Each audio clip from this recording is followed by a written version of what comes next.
You ever wake up thinking your day is going to be ordinary, and then out of nowhere, you're yanked out of your own pool by two rent-a-cops, half naked, soaking wet, while your HOA president, Linda Miller, just stands there on the patio in her shiny white pantsuit, waving a $200 fine like she just won bingo.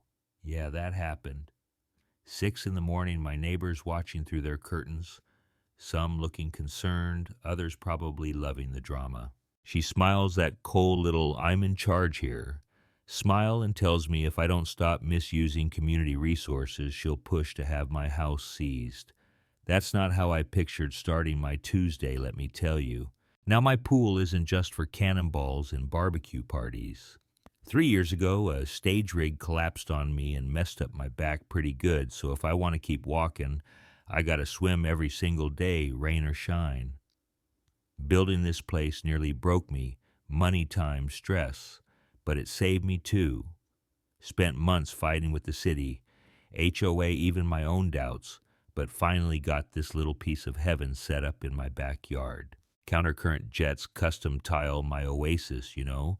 I even rigged up microphones around the pool, half for my work, doing sound design for animation, half because I'm a little obsessed with the way water sounds. So one night I'm combing through my audio files and find this weird set of splashes and laughter at like 2 a.m., but I wasn't home, hadn't been for hours. Pull up the cameras, and sure enough, there's Linda and her teenage daughter just helping themselves to my pool, using a key like they own the place. 2 days later, Linda's at my door, all smiles and baked goods, telling me how much she loves creative people like me, moving into the neighborhood while her eyes keep darting past me right at the pool.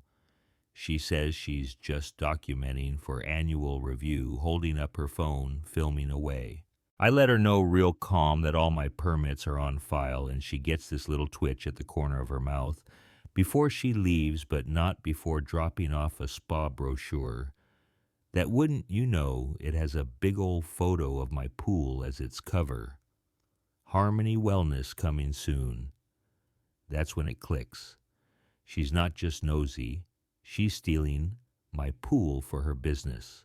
That night I called Jamie, my next-door neighbor and a documentary filmmaker, and she just laughs, says she's seen Linda sneaking around, snapping photos for her website, and offers to grab coffee and maybe plot some payback. I'm not quite there yet, but I know I gotta do something. Next morning, boom, email from the HOA. $200 fine for noise violations and amenity abuse. I scroll the whole HOA rule book, not a single word about pool hours or any of this nonsense. Jamie tells me, that's how they get people, just scare you with vague threats until you pay up. Not me.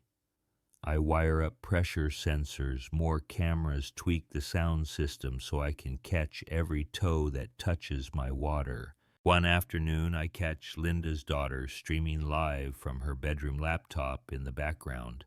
Emails pulled up pictures of my pool plans for a big VIP wellness event at guess where, my backyard. You can even hear Linda off camera saying, I am the HOA board. Who's gonna stop us? Well, challenge accepted, lady. And just to really kick things up a notch, Linda's husband, Dr. Miller, shows up that night all nervous and fidgety, claiming he's researching pools for a patient. Turns out their own pool's broken, and Linda's banking everything, her reputation money, the launch party, on using mine. He even admits she forged his signature on board approvals. I realize this isn't just some busybody problem, it's a full-blown scam. Fast forward to the next HOA meeting. Picture this. The community room packed with folks half asleep. Linda at the front controlling the show until I stand up and start asking why I'm getting fined for using my own pool. She tries her updated regulations routine, but Warren, the old lawyer on the board, pushes back, wants to see the actual vote. And then Jamie pipes up from the back. She's got video proof of Linda's after-hours swim and the Harmony Wellness site all projected for everyone to see. Linda freaks, yanks out the projector cable, and storms out, dragging her daughter behind. You could hear a pin drop. Neighbors are finally starting to see what's up. After that, I locked down my pool like Fort Knox 8-foot fence, electronic locks, cameras everywhere. Linda and her little crew show up screaming about community aesthetics and threaten me with $1,000 fines. The cops get called, check my paperwork, and tell Linda she's got nothing. I even play back the audio of her midnight swim on the outdoor speakers for everyone. Her face turns tomato red, and her husband won't even look at her. Now people are whispering, maybe we don't have to put up with this anymore. Then comes Gala night. Linda's got her place decked out, investors and influencers. All over, and after her big speech, she parades everyone down to my house expecting a spa experience. Instead, they hit a wall, literally, my new fence lights, blaring signs everywhere. Linda tries to wave it off, says there's just a mix-up, but I step out and let everyone know real calm. This is my private property. No one's using my pool for business. Not now, not ever. She drags me inside, hisses that she'll ruin me, bury me in complaints, turn the whole HOA against me. I let her see the mountain of evidence, videos, forged docs, everything she's pulled. Told her to sign her resignation and cancel every bogus fine, or I'll send it to the investors and every news channel in the city. Her husband finally tells her to just do it, and she does face like she's chewing glass. Outside, Jamie runs a little film on the fence scenes of Linda's abuse, neighbors talking about her bullying the works.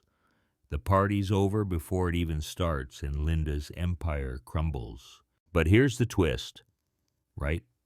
Linda tries to strike back with a lawyer at an emergency meeting, accuses me of sabotage and coercion, but the video evidence blows all that up in front of the whole neighborhood. Warren lays out the financial fraud. Neighbors finally open up about years of threats and fines. And even Linda's own daughter gets up and says sometimes loving someone means calling them out. The vote to remove Linda is almost unanimous. New board, new rules, city launches an investigation, and 2 weeks later there's a for sale sign on Linda's front lawn. We finally get a real pool party. No drama, just neighbors helping neighbors. Kids splashing, old folks finally feeling welcome again.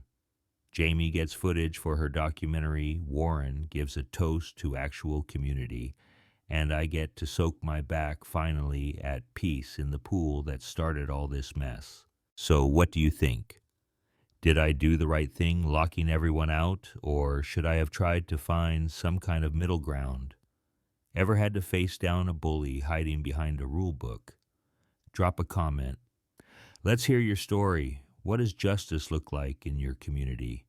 Hit like and subscribe if you want more wild HOA stories, because around here, there's never a dull moment, you know what I mean?